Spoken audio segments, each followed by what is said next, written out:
Big Deals Experts, o podcast do Investidores VC que reúne especialistas do mercado e insights para impulsionar startups. Olá pessoal, sejam muito bem-vindos ao Big Deal Experts. Eu sou David Ledson e estou aqui com a minha amiga Crispinho para mais um episódio do encontro quinzenal que nós temos com vocês para falar com diversos conselheiros e conselheiras que dominam ali o tema sobre governança, gestão, que são advisors de diversas empresas do mercado.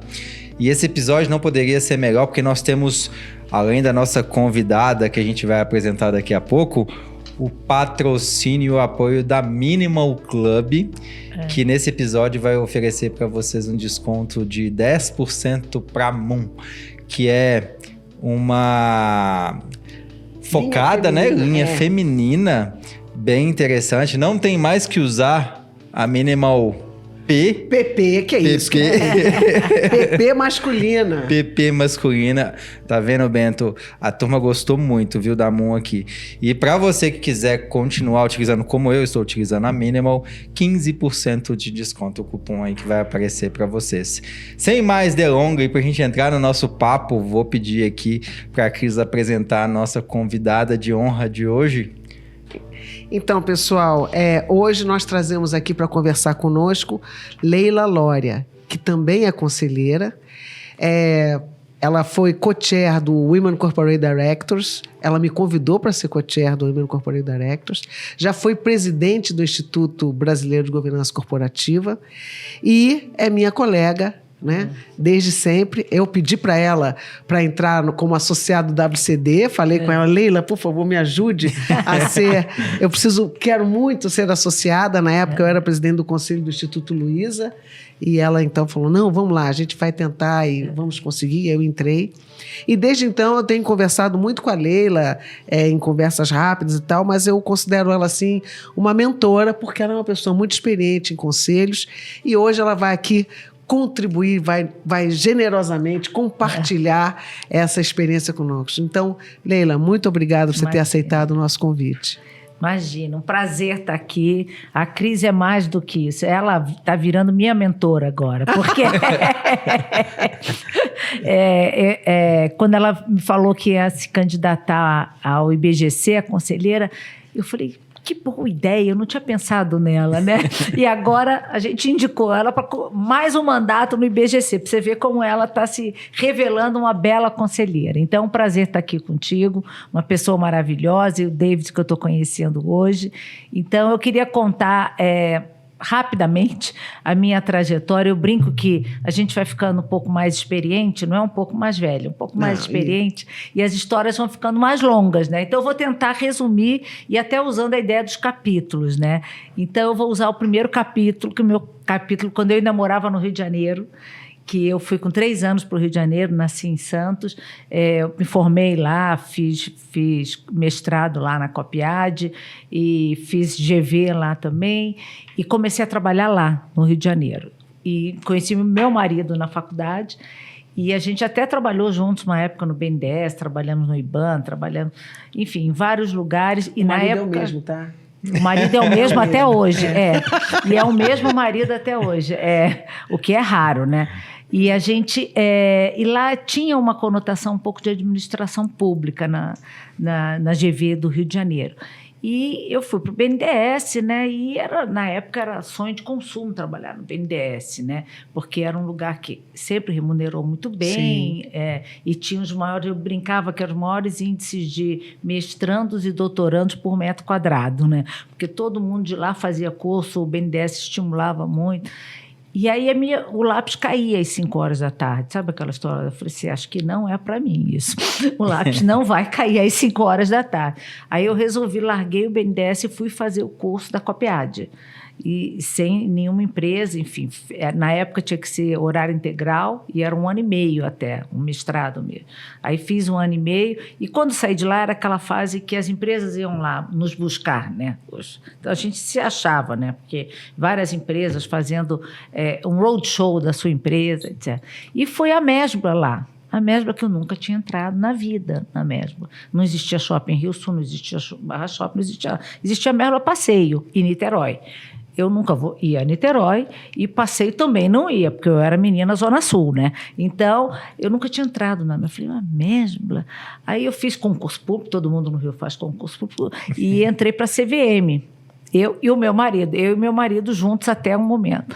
Ele ficou na CVM e eu não quis ir para o... Falei, se eu sair do BNDES, eu não vou para a CVM, não é isso que eu quero.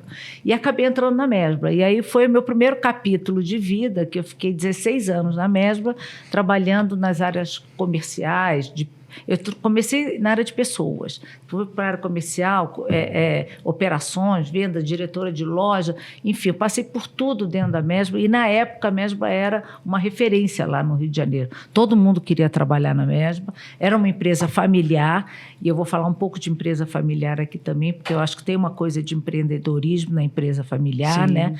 Que às vezes se perde com as gerações, mas que é muito forte se você respeita aquele legado. Então, e eu adorei trabalhar na Mesbla, fiquei muito tempo. Quando eu saí, a Mesbla já não estava bem, e aí eu recebi esse... Eu até pensei em empreender, eu fui para Chicago, para Washington, para uma feira de franchise, eu ia trazer uma marca para o Brasil, que era uma coisa que eu queria fazer e tudo, quando me chamaram para vir para o Walmart. Aí era um startup, né? Eu brinco que o Walmart foi a minha primeira startup, de fato.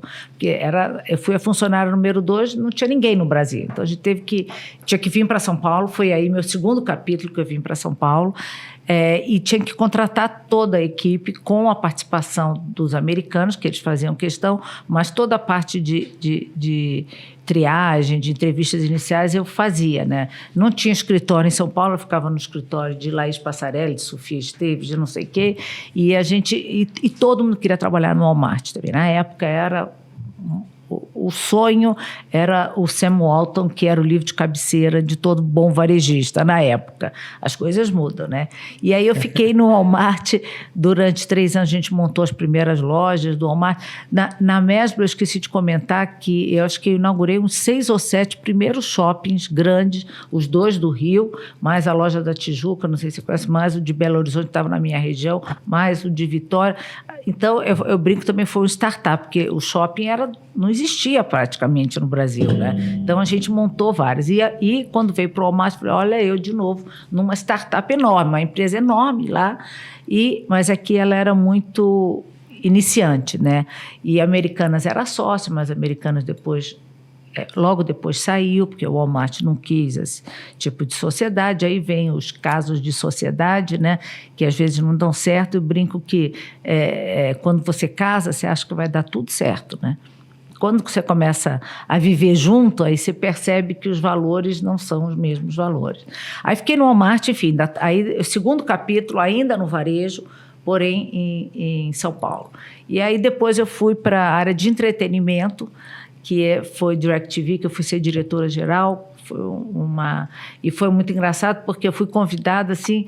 Não fui convidada, na verdade. Um amigo meu que trabalhou comigo na Mesbla ficou tentando falar comigo um tempão, e eu nunca estava na sala, nunca estava disponível. Ele falou, você está trabalhando muito, você precisa sair do varejo. Eu falei, mas eu acho que eu vou morrer no varejo, porque eu achei que nunca ia sair do varejo.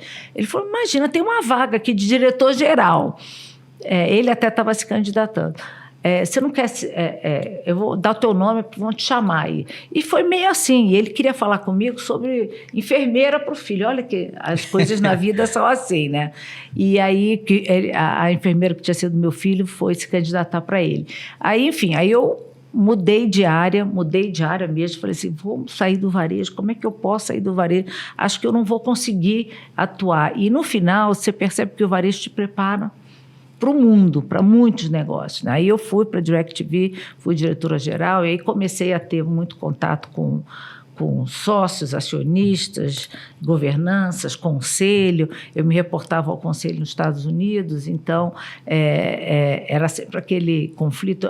O Grupo Abril, que era o sócio brasileiro, não tinha capital para colocar no negócio. A gente falou que a gente tem que vender para o negócio poder crescer. Hoje é a Sky, né, que é enorme. Aí depois eu fiquei no Grupo Abril, enfim, passei por vários lugares do Grupo Abril e fiquei uma época no que também era uma área de empreendedor. empreendedorismo dentro da Abril, que era o Abril Sem Fio na época, quando a gente começou a levar o conteúdo para o celular. E aí, como eu estava com essa coisa de distribuição eletrônica de conteúdo na Abril, todo mundo só queria saber de revista. Então, eu era a única que estava na TVA, na época, que era TV por assinatura. E aí a gente começou a fazer, abriu o portal, ele levou a Veja para o celular também, para a internet. Enfim, então foi uma época muito legal. E na TVA a gente montou o primeiro portal de banda larga também, que foi uma coisa inovadora no Brasil. Então, eu tive sempre eu sempre gostei de estar nesses projetos que de uma certa forma, traziam coisas novas para o mercado. E aí, depois a Telefônica comprou, resumindo um pouco, a conversa, a Telefônica comprou. E eu fiquei com a Telefônica, depois fui trabalhar no corporativo da Telefônica e a área de inovação ficou comigo. Olha só, é o destino, né? E mais do que a área de inovação, o Aira, não sei se você já ouviu falar de o Aira foi uma academia de startups que nós montamos, que a Telefônica montou lá na Espanha e a gente montou no Brasil. Então, na época, não tinha muitas academias aqui. Então, a gente fazia todo o processo de seleção dos nossos projetos e tinha uma área, mais ou menos como essa. Quando eu entrei aqui, me lembrei. Mas a gente deixava as empresas aqui. A gente normalmente tinha umas 15 empresas sendo investidas, 12 a 15 empresas que ficavam lá, até um período que elas tinham que sair para entrar um novo grupo. A cada ano a gente renovava. Então, aí eu fui mordida pelo bichinho do startup, porque até então era startup de brincadeira, porque eram empresas grandes, era um momento de começar, mas aí não, aí era startup mesmo. E aí eu estava na Telefônica, convencer os executivos da Telefônica a serem... apoiarem os projetos do Aira era um desafio. E a gente descobriu que um ótimo executivo da Telefônica não era um bom conselheiro, nem um bom advisor para o projeto de Aira. Não eram todos, e alguns queriam, mas a gente percebia que não tinha a ver, era uma cabeça muito diferente. Era uma empresa muito grande, lidando com negócios emergentes muito pequenos. Enfim, então eu tive essa experiência também lá pela Telefônica. Aí, quando eu aí no último ano que eu estava na Telefônica, eu fiz um curso só de mulheres, aquele primeiro que a gente até hoje tem um grupo que a gente se intitula Mulheres Fantásticas. Isso você sabe que não tem completamente assim. Inocente o nome do grupo, mas a gente falou, se a gente não se chamar e não se achar, quem vai achar? Isso, gente, já tem 8 ou 10 anos, né? Muito pouca mulher em conselho, né? E eu já estava trabalhando no que foi a WCD depois, com a Ana Paula Chagas. A gente já tinha um grupo que a gente estava tentando fomentar não só a ida de mulheres para conselho, mas de mulheres nas funções executivas. Então, a gente tinha um grupo, eu já me envolvia, mas pouco. Até eu sair da vida executiva, eu me envolvia pouco. Depois é que eu fui de cabeça, né? Aí eu saí da Telefônica, resumindo, e comecei a atuar em conselhos, que estou atuando até hoje. Então, conselhos, o IBGC, que ela falou, conselho como a Copel de Energia, onde a gente montou um VC para conseguir trazer a inovação para dentro de uma empresa pública, uma empresa que era pública, agora ela privatizou. Não foi fácil, mas é muito bacana o projeto que a gente fez e está rodando lá, muito legal. A gente, que eu digo, o conselho fomentando. Então, foi uma experiência bem interessante na Copel. Eu saí ano passado, depois eu tive na JBS, que também tem, apesar enorme, que a empresa tem uma coisa de inovação bastante grande por conta de toda essa tendência do mundo da carne e não carne, da proteína. Então, tem muita coisa de inovação. Tem um laboratório que está sendo montado agora em Santa Catarina, que está para inaugurar. Tem uma responsabilidade enorme na descarbonização da cadeia. Total. Sustentabilidade. Eu estava no Comitê de Sustentabilidade, onde ela tem enormes desafios. Isso. E tem desafios de negócio também, porque você sabe que na Europa eles bloqueiam qualquer coisa, qualquer mercadoria que venha de alguma área degradada. O desafio da rastreabilidade, né? Porque ela não é dona dos bois que ela compra bois de outros. Então, imagina você saber de que aquela região ali não é desmatamento ilegal, aquilo ali é uma fazenda de gado que é legal, que não desmatou. conexão disso tudo. Cada boi ali que você tem que ter o QR Code dele para você saber de onde ele veio. É mesmo. E aí eu li até agora, já saí de lá, mas que foram 6 mil escritórios já verdes que tem no Brasil, esse escritório para preparar os produtores para atender a todos os requisitos, etc. Então, esse é um trabalho que é feito lá também. A Europa está fechando o cerco, né? A Europa está fechando, inclusive, aí tem não é nem um desafio, né? É um enorme desafio de não conseguir vender para o país, né? Porque a Europa está fechando o cerco. E a JBS é a maior exportadora de proteína animal do mundo. Do mundo. Do mundo! Eu vou de várias proteínas. Do mundo! E de várias proteínas, né? Animal. Enfim, quando eu estava lá, a gente fechou até um acordo lá com a Austrália de salmão. Então, uma coisa maluca, né? O cara, eles não têm medo. Pode ter todas as restrições que muita gente tem, mas eles não têm medo de inovar, não têm medo de desenvolver negócios e são impressionantes. Então, também teve isso. Até, aliás, eu não falei, quando eu saí da vida executiva, eu comecei a mentorar alguns projetos também de startup.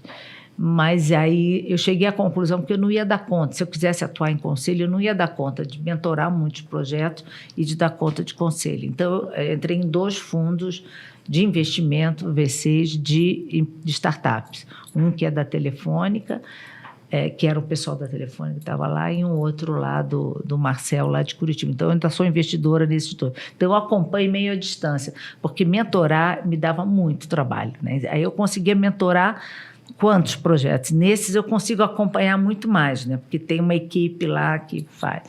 Enfim, então, atualmente eu estou no Açaí. Eu comentei que, para mim, é uma experiência interessantíssima, porque é uma empresa de 72 bilhões de reais. Ninguém imagina, nem eu imaginava, que o Açaí faturava tanto, cresceu muito, enfim, nos últimos anos. Só que ele tem um instituto que pouca gente conhece, e nesse instituto tem um concurso de empreendedorismo.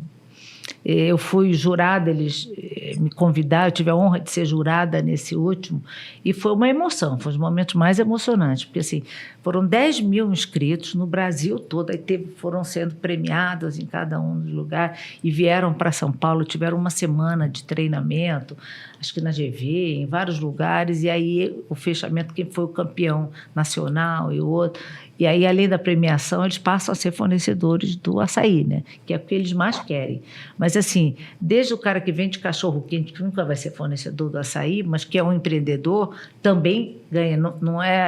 O critério não é ser fornecedor do açaí. O critério é ser um empreendedor de qualidade, né? De resultado. E tem gente, assim, fantástica pelo Brasil afora. Foi incrível. Então, a minha vida sempre acabou batendo com alguns desses processos de inovação. Eu sou casada há 46 anos com o mesmo marido, tenho um filho e 3 netos, que é o máximo, sou a 7ª filha de uma família de 7, então a gente sempre lidou com muita gente, com muita família, com muito rolo, né? Aquelas coisas de família, mas muito divertida. E a minha família está meio espalhada entre Brasília, Taubaté, Florianópolis, Rio de Janeiro e São Paulo. Onde eu menos tenho família é em São Paulo. Foi que a gente veio, e a gente veio por conta do Walmart. Meu marido conseguiu também aqui, e o meu filho virou paulista, casou com a paulista, e é mais ou menos isso. Então, só de curiosidade, né, para quem está nos ouvindo aqui, o Elias Lória é o esposo, é o marido da Leila. E ele é sócio de um escritório de advocacia. Então, ele, no case da Boeing, eu tirei o case que eu falo no nosso curso sobre a responsabilidade do conselho, o que aconteceu com o pessoal do conselho da Boeing, a partir de uma análise que foi feita pelo escritório e pelo marido da Leila num artigo que foi reproduzido no Migalhas. Então, eu uso, Leila, como case, um case bem interessante aqui, trago para o pessoal, para os novinhos que estão ali, né, da responsabilidade, por que aquele conselho foi processado individualmente, como os conselheiros mesmo. Foi bem legal. Ele trabalha muito com essa área de governança e tudo, e ele me aconselhou muito a não ser conselheira. Sim, claro. É que eu não levei ele a sério, né? Até hoje, quando tem algum rolo, ele fala assim, falei para você, não era para ser conselheira. Mas o que levou essa escolha, então? Pois é, essa era uma boa pergunta. Quando eu comecei, de fato, a lidar com o conselho, na DirecTV, que eu falei que eu me reportava a um conselho lá dos Estados Unidos, e na Telefônica. Na Telefônica, o conselho era um conselho... Eu também me reportava, quer dizer, eu tinha um chefe, mas eu ia, todo mês eu ia na reunião de conselho. E a gente fazia análises, assim, para o conselho. E a TVA também, eu tinha um conselho com a Disney, com a Hearst, Então, eu passei a lidar com o conselho como CEO. E aí eu comecei a questionar os conselhos. Eu comecei a achar que os conselhos não estavam sendo efetivos. A gente fazia uma análise assim, super detalhada, um projeto de 2 bilhões, às vezes, porque em telecomunicações os projetos são altíssimos, muito altos, e tem um risco tecnológico. Então, a gente avaliava riscos e propunha ao conselho. Em 15 minutos, o conselho tomava decisão, ou sim ou não, normalmente sim, até, porque confiava na gestão. Mas eu falava assim, gente, eles não perceberam que tem risco, porque a gente queria alertar dos riscos. Nem toda gestão gosta de alertar riscos. Não. Né? Isso eu também vivi e me dava uma certa agonia. Porque eu falo assim, a gente tem que avisar que tem risco. Porque todo mundo sabe que um projeto desse tem risco, né? Mas que a gente está recomendando porque a gente acha que o benefício é maior. Então, eu comecei a questionar muito a atuação do conselho nessas empresas pelas quais eu passei. E eu achei que eu podia fazer diferente, aquela coisa. Depois que você está lá, você vê que nem sempre você consegue fazer tanto quanto você gostaria. Mas eu achava que eu podia contribuir, porque eu tinha tido uma visão... Eu não sou especialista em nada. Na verdade, eu sou muito generalista do ponto de vista de gestão de negócio. Assim, eu comecei em pessoas, recursos humanos, passei por operações, passei por comercial, só não trabalhei em finanças e em TI. Nas outras áreas todas eu, de uma certa forma, passei. E depois, como CEO, você toca tudo, né? Então, eu falei assim, poxa, eu acho que eu tenho um conhecimento que pode contribuir para o conselho, né? E, na verdade, eu achava que quando eu saísse da vida executiva, ia ter uma fila de pessoas querendo me contratar para conselho, tá? Era só minha mãe e meu pai que estariam lá nessa fila, na verdade. Falei assim, não, poxa, tenho tanta experiência. E todo mundo me falava, os amigos falavam, não, você tem muita experiência executiva, vai ser bom. Só que mulher com conselho não era bem isso. Foi aí que eu comecei a me conscientizar, e aí eu queria falar e me focar muito na causa das mulheres em conselho. Isso. E eu fiquei na WCD, tive a honra de estar junto com a Cris, e a Cris está lá dando continuidade e criando coisas novas. E fiquei 6 anos na WCD, focada em tentar ajudar as mulheres a ocupar postos em conselho. Essa é uma história longa, que a gente tem um misto de frustração pelo fato de não estar melhor e de realização por tudo que a gente acabou fazendo. Então, eu fiquei muito focada nisso. Estou ainda no PEDEC, como mentora do PEDEC, que é um programa que desenvolve também conselheiras, mulheres, e também criamos um programa para conselheiras negras, que é o Conselheira 101. Que hoje a Janda conversou conosco aqui sobre isso. E falou sobre isso. A Janda é uma das Jandaraci, pessoal, para vocês verem. Se vocês querem ouvir mais sobre o Conselheira 101, assista o podcast da Jandaraci também. A Jandaraci é uma das cofundadoras. A gente, no meio da pandemia, todo mundo trancado dentro de casa, e a gente inconformado, porque na WCD a gente fazia aqueles eventos com 100 mulheres na sala, não tinha uma pessoa negra. Nada, nenhuma. Não é possível que não exista. E aí, quando a gente começou, já estamos foram 4 turmas da Conselheira 101. Elas existem, gente, elas só não tinham visibilidade, né? Existe muita profissional talentosa, negra, e que agora o Conselheira 101 está até evoluindo para o Instituto, ela deve ter comentado um pouco. Comentou.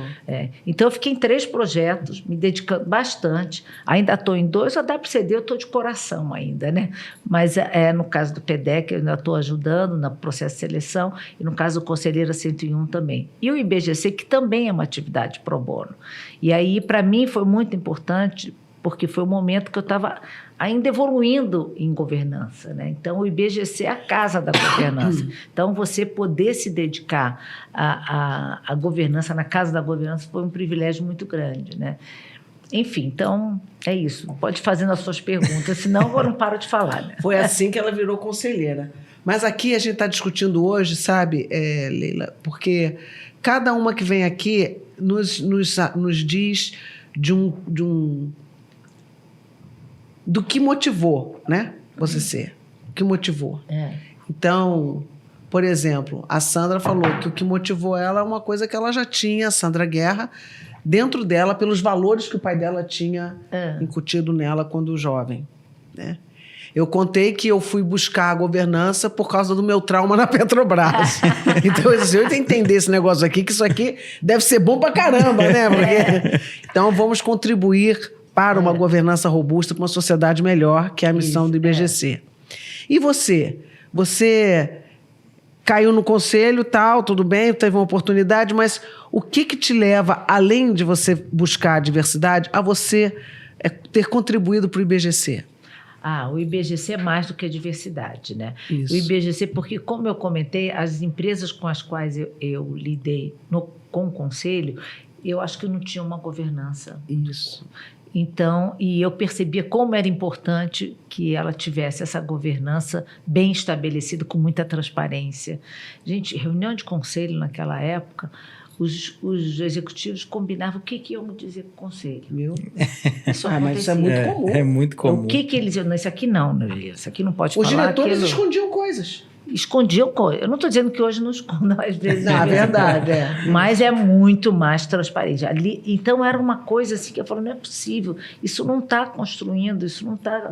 Então, o meu interesse por governança, que eu, de novo, acho que passei por empresas e por negócios e convivia muito com fornecedores e tudo, em que a governança não era uma governança que eu considerava uma governança consistente, entendeu? Então, não tinha transparência, não tinha muitas vezes ética, não tinha muita... Então, o IBGC, para mim, foi para conseguir ter uma base de governança conceitual também. Porque uma coisa é você sentir no teu dia a dia como executiva, e outra coisa é você ter o conceito e ter o embasamento para poder defender. Leila, a gente percebe uma evolução na educação dos conselheiros. Tem hoje um instituto, você tem várias formações. Como que você tem percebido a evolução dos executivos, sabendo que tem essas...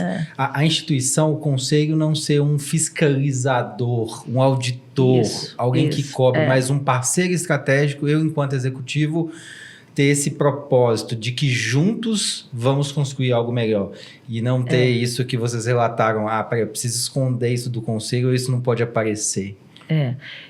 Ótima pergunta, tá? Porque ao mesmo tempo que escondia, também tinha aquela coisa que eu brincava, que o conselheiro tinha que fazer duas perguntas inteligentes, de preferência que o CEO não soubesse responder, porque aí ele tinha feito o papel dele na reunião. Então, aquela coisa, o cara entrava já tremendo, porque não sabia qual ia ser a pergunta, qual ia ser... Só para o conselheiro se prevalecer ali, entendeu? Só para ele dizer... Não era para ajudar. Não era para contribuir, era para dizer que ele era muito bom, que ele tinha descoberto uma coisa que o CEO não sabia. Então, eu acho que tem os dois lados, tem os executivos e tem... O que eu acho, e o IBGC já tem feito, na minha época a gente começou a fazer, que é cursos para executivos que lidam com o conselho, cursos de governança, e eu acho que a gente tem que ampliar isso, exatamente na tua linha, porque quanto mais os executivos conhecerem de governança, melhor será o relacionamento dele com o conselho. E de que forma esses dois elementos dentro de uma organização geram valor para a sociedade? Porque não é só o que eu preciso saber para responder para o conselho, ou quais as perguntas difíceis eu preciso fazer para um CEO ou diretoria. Não é essa guerra de quem se dá melhor numa reunião de conselho, mas de que forma os dois somados onde eles geram valor para o negócio e para a sociedade, fazendo uma governança mais assertiva, mais colaborativa, né? Que você, de fato, não tem essa distância. Tem empresas que eu já participei, não vou, obviamente, citar o nome, que os conselheiros, eles eram vistos de forma diferente na empresa. Chegou, você tinha um outro comportamento na empresa. Acontece. Então, você muda o comportamento da direção, você muda o comportamento da empresa, mas qual a intenção desse conselho? Ele é um auditor externo ou é alguém que tem o intuito de evoluir a governança e, dessa forma, ter uma participação mais ativa? A gente acha, e eu também acho, mas muita gente acha que com a pandemia o conselho acabou se aproximando um pouco mais da gestão. Por quê? Quer dizer, todos eram incompetentes, incapazes de saber o que ia fazer naquele momento, né? Ninguém tinha o caminho para tomar no momento de uma pandemia. E eu acho que isso realmente acabou gerando uma aproximação maior. E eu acho que tudo que a gente prega no IBGC é que o conselho tem que olhar para o futuro, ajudar a construir um negócio. Tem a parte de risco, de compliance, mas tem muito de futuro, de sustentabilidade, etc. E isso você tem que estar junto com a gestão. Não dá para você fazer sozinho. Não dá numa reunião de meia hora você ouvir o relatório e emitir opiniões. Se ele não tiver no dia a dia ouvindo, tiver um canal a qual ele possa escutar, entender, compreender ali. A gente já ouviu aqui de entrevistados que gostam de conversar com os gestores, com os líderes. Vá até a empresa, conheça a operação, se aproxime. Fundamental. Não seja percebido enquanto alguém é um interveniente. Não, um colaborativo para o negócio como um todo. Né? Isso é fundamental.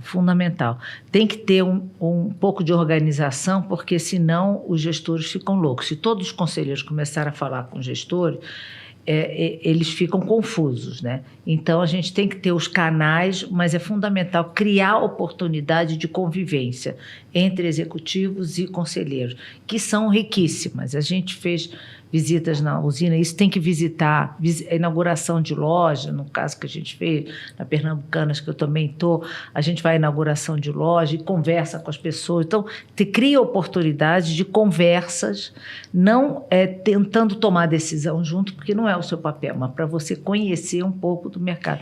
Isso é fundamental. E as pessoas se sentem prestigiadas. É muito interessante isso. Então, quando o conselho se aproxima também da gestão e fala com outros gerentes, com o aval e com o conhecimento do CEO, tá? Não é assim, vou lá falar. Apareço do nada. Não, apareço do nada, não é assim, mas cria essa ligação, que é uma ligação muito conectada com o prestígio que você está dando para aquela atividade. E o conselheiro que sabe exatamente qual é o seu papel, ele entende o seguinte: esse CEO, ele está cuidando do curto e médio prazo, ele não consegue olhar muito para frente, porque ele está operacional, ele está na operação. Quem vai ajudar ele a olhar lá para frente? O conselho.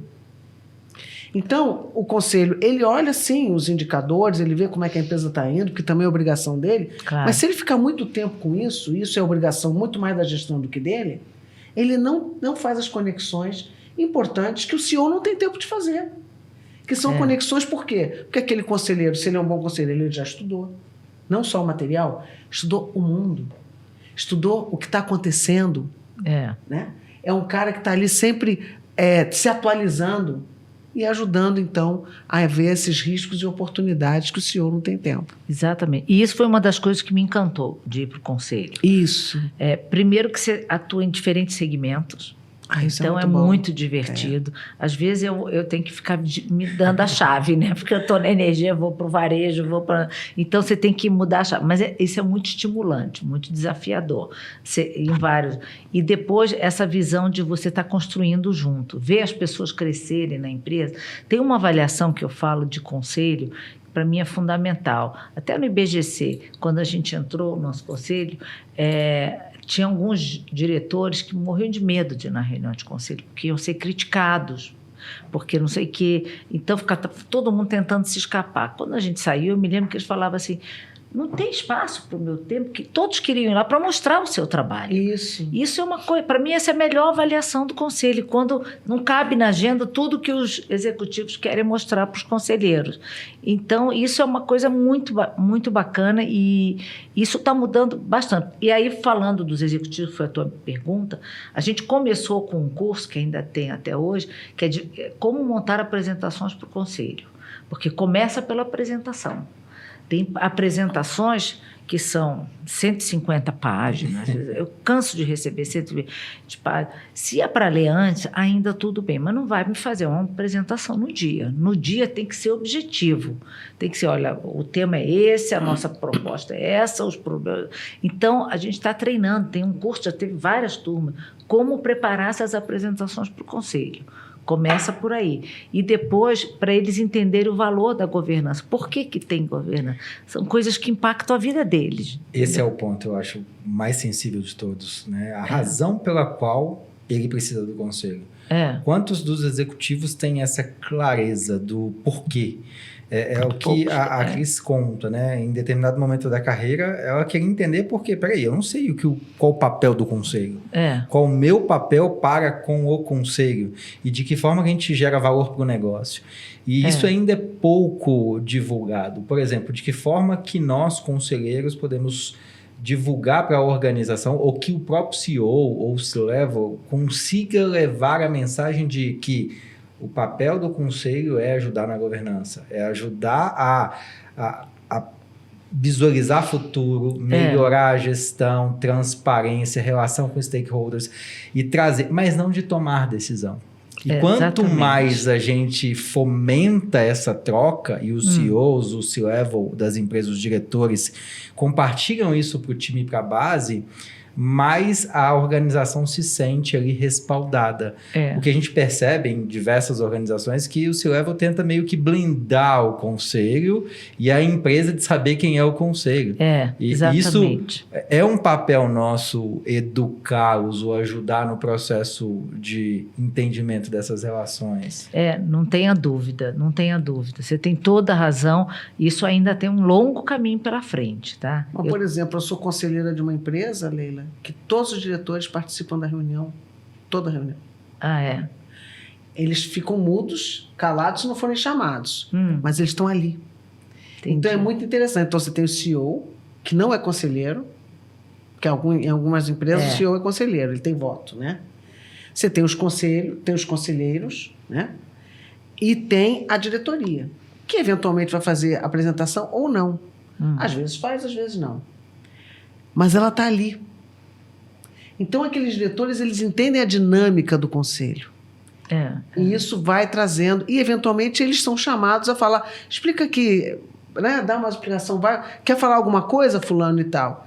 Então, eu acho isso muito saudável, sabia? E isso não é comum nas empresas, você trazer a diretoria. Não é comum. A gente já trouxe mais do que a gente traz hoje, porque também tira um pouco a intimidade dos conselheiros. Mas tem o momento do conselheiro, você pode trazer.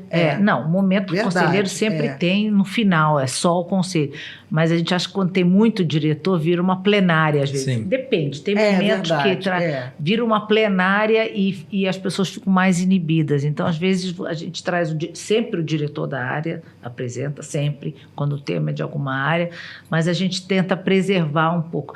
Olha, não tem uma receita única. Você tem razão. Depende do ambiente. Por exemplo, eu estou vivendo agora numa empresa que ela virou uma corporation. Ela tinha um controlador e virou uma corporation. Não tem mais controlador.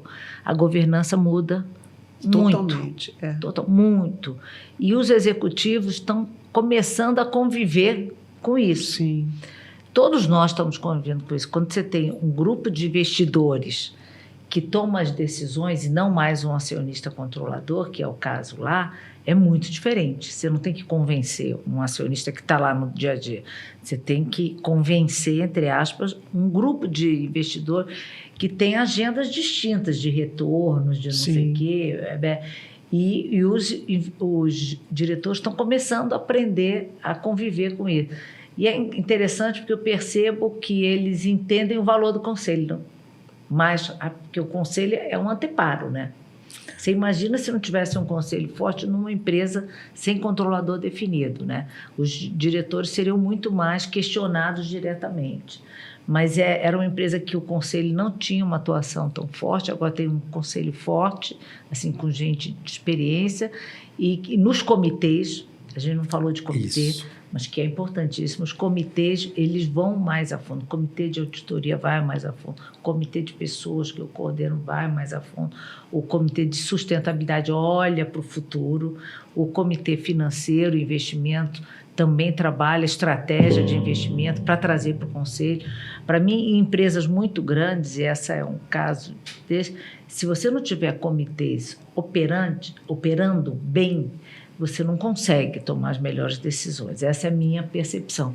Já numa empresa familiar, é outro assunto. E eu acho que a beleza da governança, e que me encantou, além de ter vários negócios que você pode tocar, trabalhar ao mesmo tempo, que não é o caso de executivo, você tem que adaptar o que você conhece de governança para a realidade de cada uma das empresas.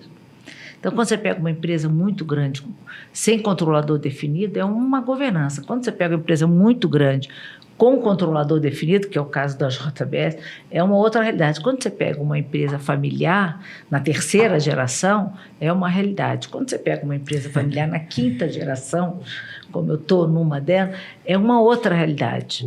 É muito interessante o contexto, né? O contexto de cada negócio, de cada nicho, de cada vertical. E tem um estágio de maturidade de cada uma dessas empresas, dos executivos e principalmente dos conselheiros em geral. Como que você tem visto, Leila, a maturidade dos conselheiros que estão entrando agora no mercado? Como é que está sendo esse desenvolvimento, essa troca? Quando você olha assim, olha...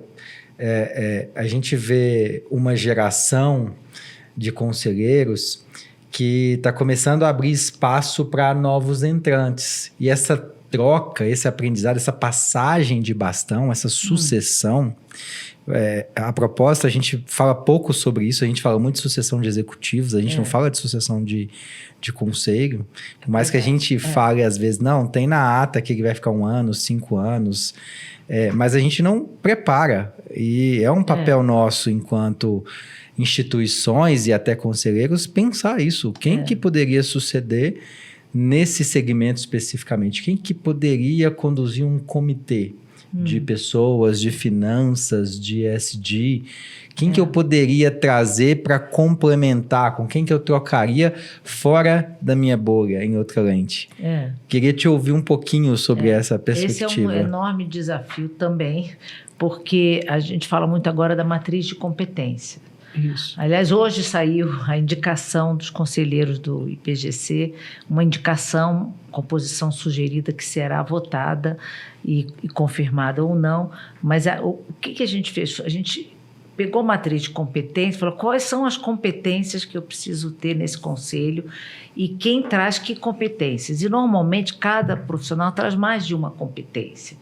Eu, pessoalmente, acho que você ter uma pessoa muito especializada num assunto, num conselho, nem sempre é muito bom, porque os assuntos do conselho são muito variados. Então, tem gente que só quer falar daquilo, não adianta, vai ter que falar de tudo, tem que aprofundar em alguns momentos. Então, você tem que ter essas competências muito complementares. E tem uma coisa que a gente fala pouco também, agora em avaliação de conselho a gente tem falado mais, que é a integração entre os conselheiros, que são os soft skills que a gente chama de essential skills, que para o conselho é ainda mais importante do que para a vida executiva.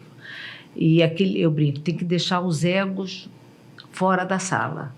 E tem muito ego, principalmente nos mais antigos, né? Nos novos, às vezes, tem esse choque, porque os mais antigos têm uma bagagem maior, uma senioridade maior, mas o ego também é maior, né? Então, muitas vezes entra o ego junto na reunião, né? Não pode entrar. Então, a gente trabalha muito nessa avaliação, nessa dinâmica dos conselhos, dando feedback, 360 graus. Isso é pouco ainda que se faz, mas está evoluindo bastante, e isso ajuda. E tem um comitê de governança e nomeação, que às vezes é pessoas de nomeação, que trata de sucessão de conselho. Então, em tese, ano que vem vai ter uma eleição, vamos discutir quem a gente acha que deve permanecer, quem a gente acha que deve sair, porque tem que ter uma renovação. No Brasil, os conselhos giram mais do que lá nos Estados Unidos. Lá nos Estados Unidos ficam muito tempo, ficam 10 anos, 7 anos. Esse é um ponto que cabe muita inferência, né? Um conselheiro que fica 10, 15 anos numa própria empresa, quão enviesado ele está. Total. Ou, é muito complicado. Eu não seria tão direto como a Cris já vai direto, né? De colocar assim... Porque às vezes não tem jeito. É o fundador ou é um grande investidor de uma empresa pequena, esse vai ficar 10, 15 anos lá. Não tem jeito. Mas, contanto que você tenha outros que sejam independentes e que vão trazer o enriquecimento daquilo ali, e esses outros que são independentes não fiquem 10 anos. Não tem condição. E que tenham voz ativa, né? Isso. Então, porque quando é o fundador, é complicado, porque às vezes a gente cria um conselho de família. E aí ele vai para o conselho de família, sai do conselho da empresa. Mas é sempre muito complicado tirar esse fundador de dentro dali. Mas hoje, no Brasil, tem muitas empresas familiares, médias, grandes e pequenas, que o fundador já não está na ativa. Então, é a segunda, terceira geração que está ali. E aí não é tão fácil, mas é um pouco mais fácil você fazer um giro, inclusive dentro da família. Tá? De ter alguém da família girando lá no conselho. E até a empresa familiar me falou outro dia, falou assim, é muito difícil para a gente trocar, inclusive conselheiro independente, porque a família... Acostumou, gosta. E você tem um lado, eu ia falar de empresa familiar, acabei não falando, eu gosto de empresa familiar, tem gente que não gosta. Tá? Eu gosto porque eu acho que tem valores, tem legados, tem coisas, mas tem conflitos e tem coisas que não são ditas na reunião. Quando você tem uma empresa mais com controle pulverizado, você não tem isso dentro do conselho, não, mas numa empresa familiar sempre tem. É o primo que acha que o outro está sendo beneficiado, porque o meu pai, quando estava, não sei o quê. Então, vem muita coisa. Eu brinco, para ser conselheiro de empresa familiar, tem que fazer um pouco de psicologia. Tem que ter um estágio rápido, um supletivo de psicologia, porque você tem que saber levar essas Mas se você souber levar, eu acho que tem aquilo que eu falei, tem uma veia de empreendedorismo que vem lá de trás. Porque eu estou num moinho, num conselho, foi o avô que montou. Quase toda reunião, algum assunto fala do avô ou dos tios, já está na terceira geração. E essa última reunião dessa semana mesmo, aí contou uma história do tio. Então tem as histórias. Que ele foi para um evento da empresa e foi num ônibus junto com os empregados. Que isso foi o assunto da fábrica. Não, da fábrica. Que isso é cultura, né? É cultura. O cara foi lá comer o cachorro-quente junto, jogou baralho no ônibus, foi para... Então, são pequenas coisas que você tem que saber ler, né?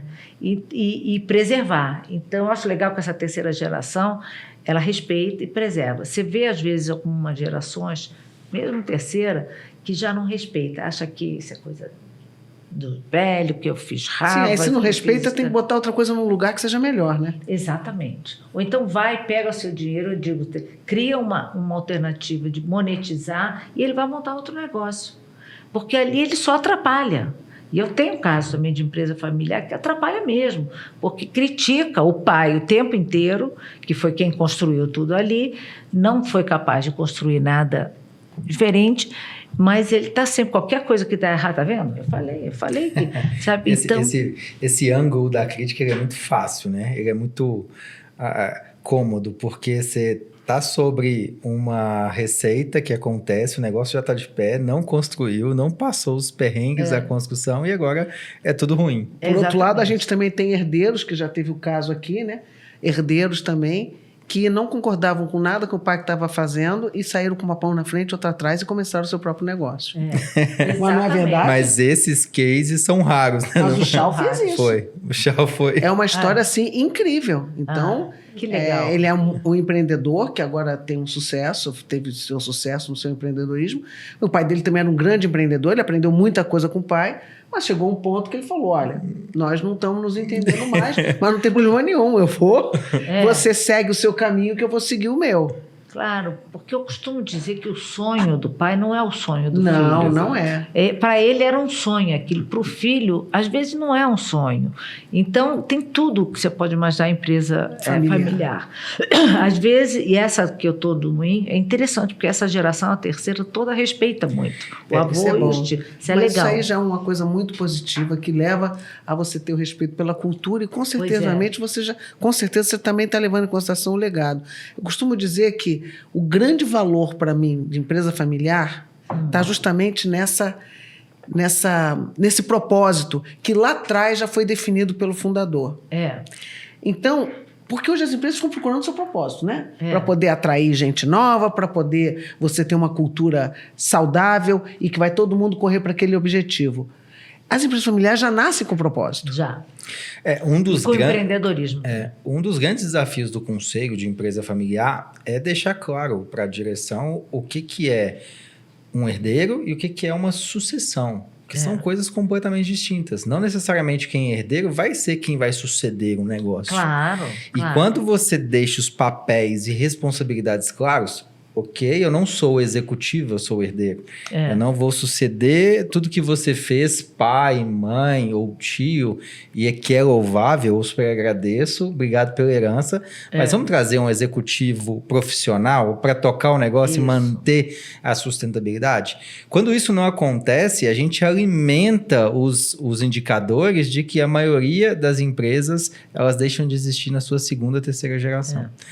E que é o que mais acontece. Simplesmente porque eu pego o herdeiro e acho que ele tem as skills de um sucessor. E isso gera um belo de um problema para a empresa. Porque eu começo a ter discussão com o herdeiro como se ele fosse o sucessor. Exatamente, porque ele se coloca como sucessor muitas vezes. Né? E a gente vê muitas dessas empresas, e aqui no nosso trabalho, no meio do David, a gente gosta muito de trazer essa comparação com a empresa familiar, por causa do propósito, e o empreendedorismo existe nos dois, né? Nos dois. Tanto na startup quanto na empresa familiar. Claro. Mas o propósito não.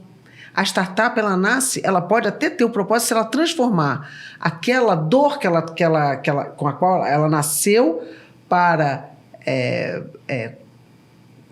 dar solução para uma dor que aquele fundador identificou no mercado. Se ele transformar isso num propósito que seja bem comunicado para a empresa, está perfeito. E aí, nesse ponto, a startup também nasce, ela já nasce com essa vantagem com relação a outras empresas mais tradicionais. Mas tem a sucessão nas startups também, que é né? Sim, claro. Que é outro problema, né? É um belo de um problema. Sucessão tem sido um desafio em todas as empresas hoje. Porque todo mundo acha que vai viver eternamente, que vai continuar naquela função para sempre e que nunca vai precisar ou encontrar alguém melhor do que você para fazer o que você faz. Ninguém pensa em sustentabilidade. Vamos colocar todo mundo para assistir Succession e assistir Yellowstone, que é o mais novo agora, que é com o Kevin Costner. Nossa, muito violento. Esse daí já é a família completamente... Lembra de Dallas? Lembro. É muito pior que Dallas. Muito pior que Dallas. É muito acho pior. Que eu não quero esse. Eu acho que o Succession já foi um limite. Já foi bastante. Ninguém quer tocar nessa ferida chamada sucessão, ou nesse desafio. Quando você conversa em conselho com os founders e você fala, mas você já teve essa conversa na empresa sobre sucessão?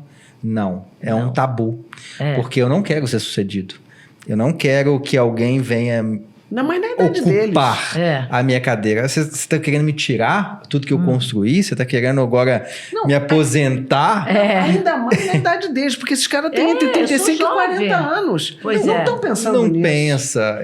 E aí imagina, o desafio é maior ainda. É muito maior. E não só em startup. Eu participei de conselhos recentes de empresas familiares gigantes de faturamento de bilhões por ano e que esse tema não entra em pauta. Porque o fundador entende que ele vai viver mais 50 anos, estando com 70. Imatável, insubstituível. Feito do meu jeito. Roberto Maria diz, se um dia eu vier morrer, se acontecer. Se um dia eu vier, isso 90 e poucos. Ou seja, e é um desafio falar sobre isso. Então, um dos papéis que o conselho tem é trazer à tona esse face the brutal facts, de encarar os fatos brutais Claro. e trazer, descobrir ali e falar, olha, tem essa situação que nós precisamos falar sobre isso. Tem essa outra situação que precisamos falar sobre isso. Porque isso não é sobre você, executivo ou fundador. É sobre sustentabilidade do business. Claro. É sobre negócio. É sobre falar, no futuro esse negócio vai continuar gerando valor para a sociedade ou não. Não é Isso, personalizado. E como que você tem visto, Leila, essas discussões em conselho? Como que isso tem acontecido no dia a dia, nas Muito suas últimas difíceis. experiências? Muito difíceis. Nós tivemos sucessão de CEO, de presidente do conselho, não recente, mas CEOs. Eu tive duas mudanças de CEO em 2 conselhos que eu estou trabalhando. E nos 2, um deles era do comitê de pessoas, o outro não tinha comitê de pessoas. E é muito difícil. Um caso foi mais fácil do que o outro, porque a próprio CEO estava cansado, já estava... Então, ele entendeu que era o momento dele. No outro, ele não estava cansado, ele queria continuar, mas a gente achava que ele não era a pessoa. Então, a gente discutiu muito no comitê de pessoas e é engraçado, foi difícil, é uma empresa familiar, foi difícil convencer a família, porque a família, quando ela não está na gestão, tem um monte de vantagem, tá? Quando ela não está na gestão, porque a empresa... Eu acho que é uma inteligência fazer isso, deixar a empresa sem gente da família. Mas, ao mesmo tempo, ela fica muito dependente do CEO, porque não tem ninguém da família lá. Então, o CEO passa a ser um interlocutor muito mais intenso, muito mais relevante para a família. Então, a gente teve mais dificuldade de convencer a família que precisava trocar do que convencer o conselho, para dizer a verdade. No conselho tinha gente da família, mas como era uma relação muito pessoal, foi bem difícil. É porque a skill, a família normalmente olha a relação confiança.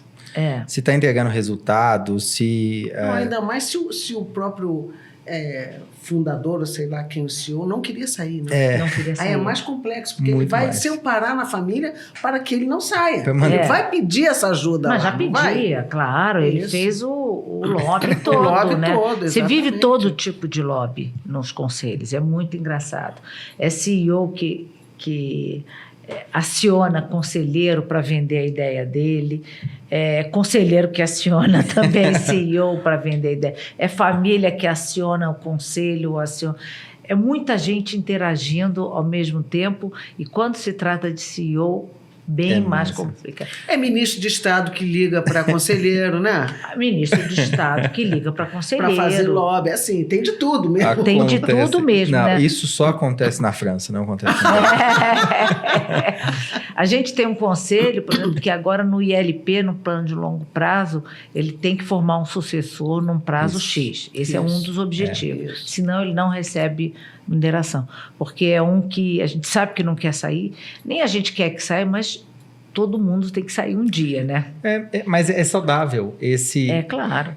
Esse giro, essa oxigenação é saudável para o ecossistema como um todo. E outra coisa, gente, tem que ter um processo estruturado dentro da empresa. É. Vamos dar o exemplo da Total. Eles perderam o CEO de um dia para o outro num acidente na Rússia, lembra disso? Lembro. Rapaz, isso é uma crise dentro de uma empresa daquele tamanho. É uma crise. E não tinha sucessor. Não tinha. Então, assim, se você não tem um processo já estruturado, com um comitê adequado, que já tinha ali um cara, um deputy, que já estava ali, né? Meio que você treinando, ou pelo menos um grupo, 2 ou 3, rapaz, de uma hora para outra você vê assim. Então, o CEO muito poderoso também traz esse problema, Claro. mesmo que seja uma empresa não familiar. Não, empresa não familiar. Essa que eu estou dizendo é não familiar e é o key man risk que a gente fala. O risco é do cara que é o cara CEO poderoso, que conhece tudo, construiu, que não sei o quê, pode ser atropelado na rua, né? Claro. Pode ter Ou um então, acidente sim. de não sei o quê. Olha a crise que nós passamos agora com a BP, a British Petroleum. A gente leva esse case para estudar ali também. Então, a British Petroleum ficou sem o seu CEO por problemas éticos.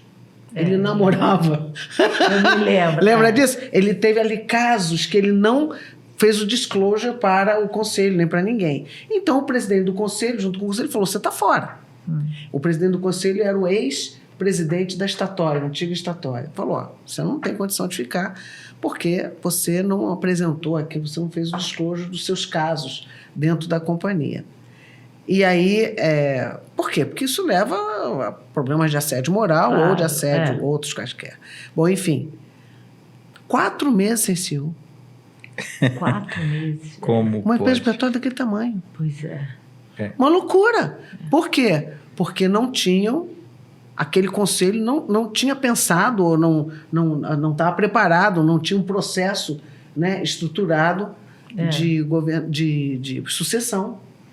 E mesmo quando você tem, demora uns 6 meses, pelo menos, para você alinhar. Hoje, ter clareza, um dos maiores desafios hoje de sucessão, a gente tem essa perspectiva para empresas já estruturadas, pensa ali quem assumiria no caso da falta, é muito uma ideia de finitude, né? Nunca vai acabar. Eu nunca vou sair, eu vou ser eternamente aqui e daqui a alguns anos a gente pensa nisso.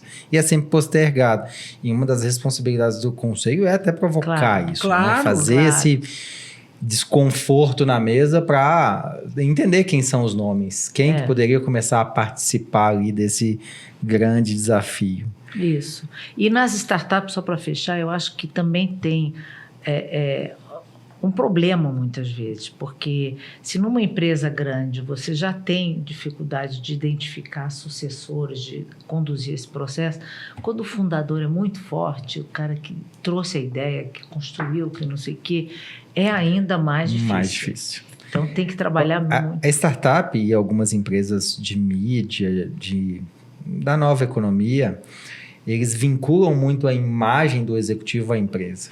E aí você tem aquela conexão que você não consegue ver o CEO fora daquela empresa ou a empresa sem aquele CEO. E o valor da empresa acaba sendo impactado em detrimento dessa simbiose ali. Então, esse controle precisa saber quem são os porta-vozes, quem mais pode responder. Pode acontecer mesmo de você perder aquele CEO, ele morrer, ou coisa parecida, e a startup ir embora. Claro que pode. Recentemente a gente conheceu uma não startup, tiver. né? Que o fundador, no Brasil aqui, a startup estava indo bem e ele sofreu um acidente de carro. Pronto. E aí, o que faz? Não sabe. Teve que chamar os pais do fundador, no momento, uma semana depois, para poder entender o que ia fazer. O OpenAI, vamos falar então também desse caso estrondoso, né? Que foi o seguinte, o conselho resolveu por outras questões lá tirar o cara e que aconteceu uma crise tremenda. Os empregados quiseram ir embora junto com ele. E até a escolha, né? Vai ser CTO que vai assumir. Qual a correlação? Quais as skills técnicas? Faz sentido? Tem aceitação do time, da sociedade? Tiveram que voltar atrás e o conselho teve que mudar. Ou seja, foi o rabo abanando o cachorro, né? Exatamente. Ali foi um caso emblemático. Emblemático, muito interessante. Que é muito interessante. Porque o conselho, principalmente numa empresa de fundador forte, ele tem que respeitar muito aquele. Não adianta ele ali, enfim, não vou entrar no mérito do caso, mas tem que entender muito bem o que está acontecendo na companhia. Às vezes, se o conselho está muito distante, ele acha que manda o cara embora e a vida segue. E a vida não segue, né? Não, então, a cultura é muito sólida, né? Ali se mostrou uma cultura sólida com o time comprado com o CEO. A gente não tem os bastidores, o que aconteceu anterior, não tem um contexto completo. A gente tem uma foto de um momento que foi o conselho pedindo para tirar o CEO. O que a gente tem, foi o caso que a gente estuda aqui, é que aquela governança era uma jabuticaba. Isso aí sim, a gente tem o seguinte, olha, tem uma governança estranha aqui, onde você tem uma organização sem fins lucrativos que controla uma organização com fins lucrativos. Então ali já estava estranho. Tem um negócio... Então ali começou estranho, pode terminar estranho também. Claro. Não ali estava na cara que não ia... Aquela governança, as bases tem que ser sólidas da governança. Você pode mudar uma política ou outra, mas você tem que ter essas bases sólidas. E, de novo, para essas startups, uma coisa que eu aprendi, que eu falei, alguns executivos da Telefone não eram bons advisors, porque você tem que mudar completamente a cabeça, o mindset, você tem que se despir de toda aquela burocracia, o processo, tem que ser uma governança muito mais ágil, muito mais próxima. Você tem que transformar o que você está ouvindo em processos que façam sentido para a companhia no médio e no longo prazo, que façam com que ela seja sustentável. E não o contrário, não chegar impondo processos, etc. Então, tinha gente que chegava lá, tentava criar coisa, não funcionava, porque os garotos... Horário de trabalho. Lá, o Aira, a partir de 8 horas da noite, bombava, porque eles gostavam de trabalhar até meia-noite, né? Claro. Você não chegue lá às 9 da manhã, porque você não vai encontrar ninguém, porque eles saíram... É outra cultura, é outra rotação. Olha, de vida. então, Né? o pessoal É por isso que muitas startups incubadas em grandes empresas, a empresa matava. A empresa matava, mas matava mesmo. E a gente falava, e olha que a gente criou um ambiente separado para ver se protegia a empresa. Quanto que você vai ter de sinergia com a empresa grande? Porque, por exemplo, a empresa, na época, Vivo, era perfeita para alguns daqueles startups, para testar produtos numa base de... Assim, então, é uma super vantagem. Como é que você transforma essa vantagem teórica numa vantagem real? Porque se começar a criar processos e dificultar e querer impor para a startup, não vai funcionar. E aconteceram muitos casos que não funcionaram. Esse é um aprendizado fantástico, né? Entenda o contexto, entenda a realidade da startup e os conselhos, eles têm que ter essa escutativa para poder compreender. E você, como um conselheiro, adapte-se a esse novo Exatamente. A capacidade de adaptação é uma das maiores competências. Então, as competências que a gente fala dos conselheiros, eles têm que ter. Obviamente, a gente diz que default é a base de governança. Ele tem que conhecer base de governança, finanças, poder avaliar um balanço. Isso é básico, mas além disso, você tem cada vez mais, eu brinco, coloca novas camadas para o conselheiro, além de tudo isso. Então, ele tem que ter a visão de futuro, tem que ter de mudanças climáticas, de sustentabilidade. Ela falou de JBS. Você tem que entender, você tem que ter uma capacidade de se adaptar à mudança. Você tem que estar antenado com tudo que está acontecendo, não no seu negócio só, no entorno do seu negócio. Visão sistêmica, né? Porque as ameaças não vêm do seu concorrente, óbvio, né? Ele vem, às vezes, de outros concorrentes. Você tem que conhecer de riscos. Riscos cibernéticos é uma coisa. Eu estava lendo hoje uma apresentação de um conselho. Eu não adianta, toda vez que eu leio essa apresentação, eu falo assim, eu não conheço esse assunto. Eu tento... Uma loucura. É uma loucura, porque aí vem coisas novas, vem novas ferramentas, né? Cada hora tem uma ferramenta, você tem que tomar a decisão de quanto você vai investir. Enfim, então o conselheiro tem que ter tudo isso e tem que ter o tal do soft skills, né? Ele não é dono da verdade, ele não vai conhecer mais do que as pessoas que estão à frente do negócio, ele não vai, ele não pode impor, ele não é chefe, nem o presidente do conselho é chefe dos conselheiros. Exatamente. Alguns acham que são, mas não são. Eles acham que são, não são. Eles podem ser, e normalmente são, do CEO, né? Mas os conselheiros, eles têm que convencer os outros conselheiros. Inclusive o presidente do conselho. Exatamente. Então, são muitas habilidades e eu confesso que muitas vezes, quer dizer, a cada semana eu fico me questionando qual vai ser minha contribuição nessa próxima reunião de conselho. Eu também tenho esse pensamento, sabia? Qual vai ser o que eu posso, porque é tanto assunto, e tanta gente, às vezes são 9 conselheiros, onde é que eu posso contribuir mais? E se tenho que contribuir nesse momento? E se tenho que contribuir? Esse é um desafio, porque quando a gente se encontra numa mesa de conselheiros, a gente tem aquela autorresponsabilidade que eu preciso, se eu estou aqui, eu tenho que falar, eu tenho que contribuir. E na maioria das vezes, será que é relevante a minha contribuição? Boa! E assim, quais os conselheiros que fazem essa reflexão? Aí fica todo mundo querendo contribuir e todo mundo fala, um monte fala coisas por falar. Exato. Não, e tem aqueles que vão pedir coisas completamente irrelevantes e que só vão dar trabalho para o E acaba atrapalhando a empresa mais do que ajudando. Eu gostaria de ver esse número. Eu fico doida. Isso já sei quem é que vai falar isso. Mas é um tipo de discussão que o próprio conselho precisaria fazer. Gente, vamos fazer perguntas que de fato vai mudar. Mas aí você tem que ter a ajuda do outro conselheiro. O outro conselheiro tem que dizer assim, eu não quero saber desse número. Esse número não me interessa. Exato. Aí um outro também vai falar e tal. O que não pode é os outros conselheiros verem que isso daí tá prejudicando a gestão, tá trazendo um trabalho e tá comendo o tempo da reunião, vão não falar nada. É impressionante. E Tem que aí, falar. falando agora com o chapéu de executivo, né? Que foi... Não há nada pior do que se você trabalhar um mês inteiro pelo conselho. É. E aí Deus você me não livre. não tá gerando valor para o negócio e você tá entregando resultado para o conselho. E para o conselho olhar e falar, é isso ou não, muda isso novamente. E o negócio está ficando de lado. Então você esquece Você de pensa. gerar valor para a sociedade, para o negócio, a empresa crescer, para poder estar sempre alimentando relatórios e apresentações. Isso é pro uma conselho. ineficiência total. Mas eu acho que você tem razão, nem ser. Mas é engraçado, isso é a natureza humana, né? Daquela sensação, se eu estou aqui, eu tenho que contribuir. Eu confesso que às vezes eu fico pensando o que eu vou contribuir, o que eu não vou. E eu tento contribuir muito fora das reuniões, né? Esse é um ponto. Nas conversas, tentar discutir com alguns conselheiros que eu percebo que pensam diferente, para a gente tentar chegar num acordo. Mas olha que ponto interessante para a gente ir para os nossos finalmente.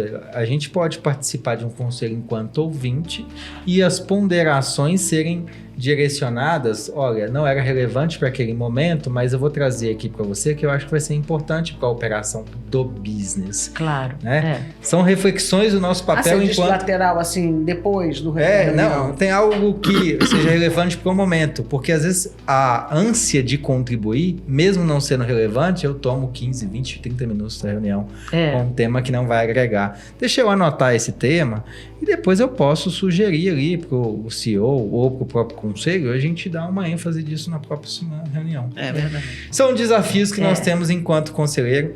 E o nosso tempo, ele grita, ele não deixa a gente continuar. E a gente também gostaria aqui de agradecer já com um presente da Moon Basics. Obrigada. Esse daí, então, super é obrigada. a nossa camiseta feminina da Oh, maravilha. da Maravilha, Minimal. obrigada. E também, Leila, aqui, ó, uma lembrança para você, ó. Oh, que legal, Olha. que bacana. Tá? Muito legal. E aqui, adorei. ó, com um cartãozinho aqui do nosso advisors aqui. Que bacana. Um pequeno lembrança aqui do seu momento aqui conosco. Muito bom. Eu não conhecia, passei a conhecer aqui. Agora vai passar a acompanhar, eternizar aí o nosso podcast. Depois em todos os streams e redes. As pessoas vão poder acompanhar. E para elas te encontrarem, aonde que eles... Qual que é o seu arroba? Onde que as pessoas, em quais redes sociais? Eu estou no LinkedIn, né? LinkedIn Leila Lória, barra Leila Lória. Eu estou no Facebook, mas ninguém olha. E estou no Instagram também. Led Lória no Instagram. Mas o LinkedIn é o que eu mais uso. Eu também. Muito bom. Pessoal, agradecemos mais um episódio do Expert. E você pode continuar acompanhando em todas as nossas redes sociais, investidores.vc. A gente tem aqui a imersão de advisor, a nossa imersão, minha e da Cris, de advisor, a de investidores, a de founders, e logo a gente vai lançar a de M&A também, que você pode acompanhar pelas redes sociais. Você me encontra como David Ledson em todas as redes, então é só buscar no Google aí. E Cris, como que a turma te encontra? No LinkedIn, Cristina Pinho, Instituto Luiza. É onde vocês podem me achar rapidamente. Fantástico, muito obrigado, pessoal, por mais esse episódio, e a gente se vê. Até!